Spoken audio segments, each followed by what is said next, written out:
Xin chào cô bác, anh chị và các bạn. Hôm nay mình chia sẻ cách làm bánh bò xốp, bánh bò bông. Cách làm này thì cũng rất là dễ luôn.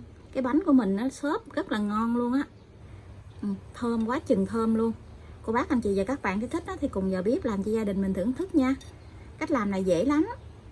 Ở đây mình có chuẩn bị là 250g bột gạo. Bột gạo thì mình dùng loại bột gạo mịn.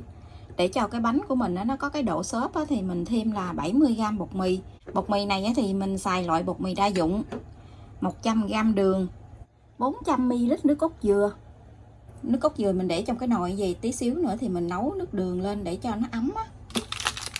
Mình có thêm một gói men là 5g và một chút xíu siêu muối, khoảng chừng nửa muỗng cà phê. Phần nguyên liệu thì mình sẽ để bên dưới video trong phần mô tả để cho cô bác anh chị dễ tham khảo nha. Mình cho nồi nước cốt dừa với lại đường lên trên bếp để mình nấu cho cái đường này nó tan ra. Mình nấu cho nó ấm lên thôi. Và nửa muỗng cà phê muối. Cô bác mình cứ nấu cho nó ấm lên để cho đường này nó tan là được. Đừng có nấu sôi quá nha.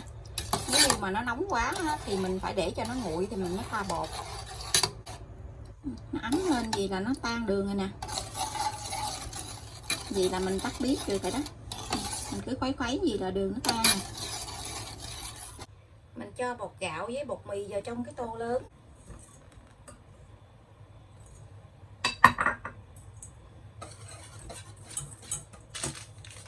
Mình cho men vô luôn. Mình cho hết cái gói men này vô. Mình không có cần phải kích hoạt cái men này đâu. Loại men này là loại men ngọt á, men làm bánh mì á. Nước cốt dừa này hơi ấm vậy thì mình cho vô trong bột mình quậy cho nó tan đều ra.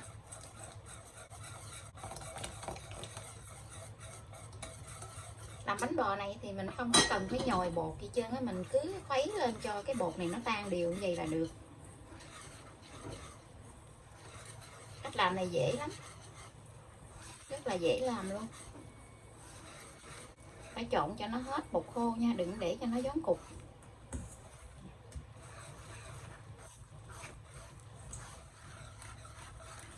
Mình khuấy cho nó tan hết cái phần bột này như vậy là được. Không còn cái bột khô nữa. Mình vét hết cái bột lại cho nó gọn.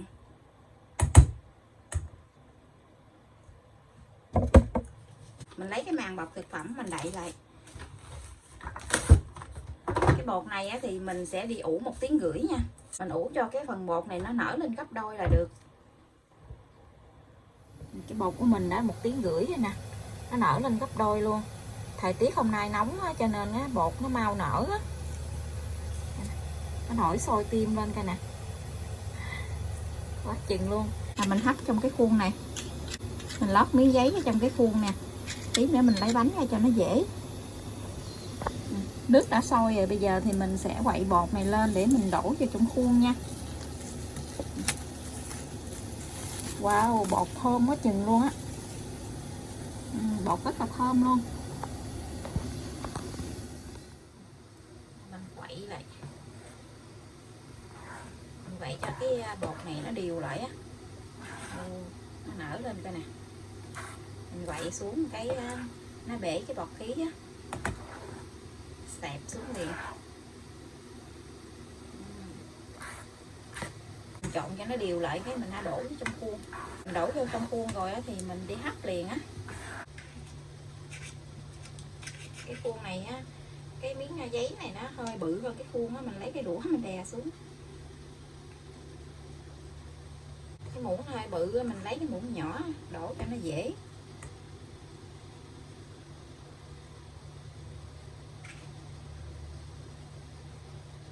Mình cho bột lưng cái khuôn ra tí xíu nữa cái bánh mình nó còn nở lên á.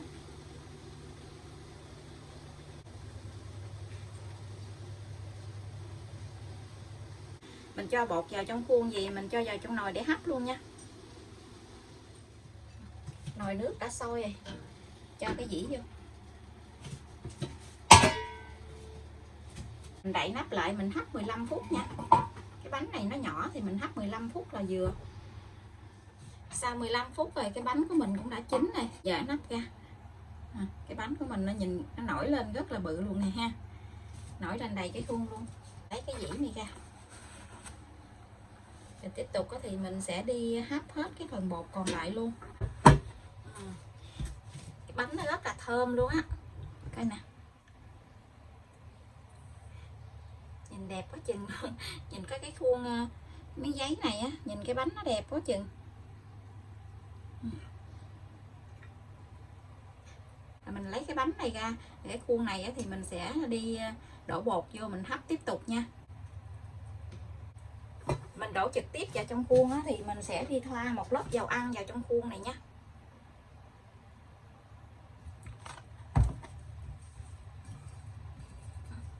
Thoa một lớp dầu ăn vô trong cái khuôn gì này rồi mình cho bột vô mình hấp. Khi mình cho bột vô hấp á, thì mình lấy cái muỗng á, mình khuấy cho cái bột này nó đều lại. Đó, mình để nãy giờ cái nó dậy lên á.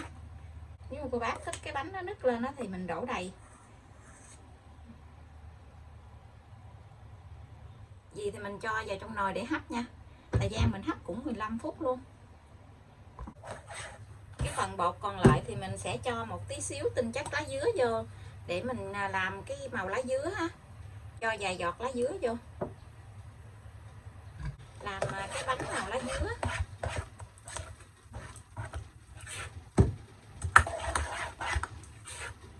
Hai màu, màu trắng với màu xanh. Đã hấp xong thêm mẻ thứ hai rồi nè. Nó nở lên đẹp quá chừng luôn á. Nó nở lên nó tròn cái bong bóng lên luôn rồi nè. Mình lấy ra để mình lấy cái khuôn này á, mình đi hấp tiếp.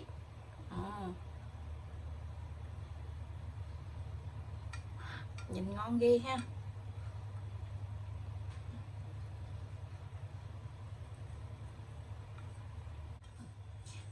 Xong rồi mình đi hấp luôn nha. Dĩa bánh cuối cùng đã hấp xong. Coi nè, nó nở lên rất là bự luôn. Dĩa bánh này nó bự nè.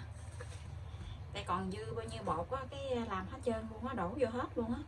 Cho nên nó đầy cái khuôn luôn. Đầy lên hết trên cái mặt khuôn luôn coi nè. Nhìn mê thì cái chứ. Bánh nó rất là xốp luôn á.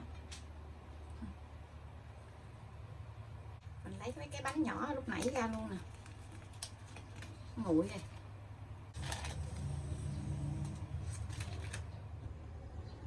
Phần bánh bò của mình đã hấp xong. Bánh rất là ngon luôn. Mà cực kỳ xốp luôn á. Coi nè.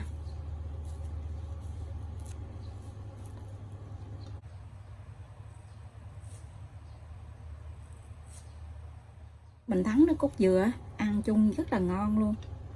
Mình gãi thêm mè lên, đậu phộng, ngon lắm luôn á. Cô bác anh chị và các bạn thấy thích đó thì cùng làm cho gia đình mình thưởng thức nha. Bây giờ thì mình xin chào tạm biệt. Hẹn cô bác anh chị và các bạn lại video tiếp theo. Cảm ơn cô bác anh chị và các bạn đã xem video của mình.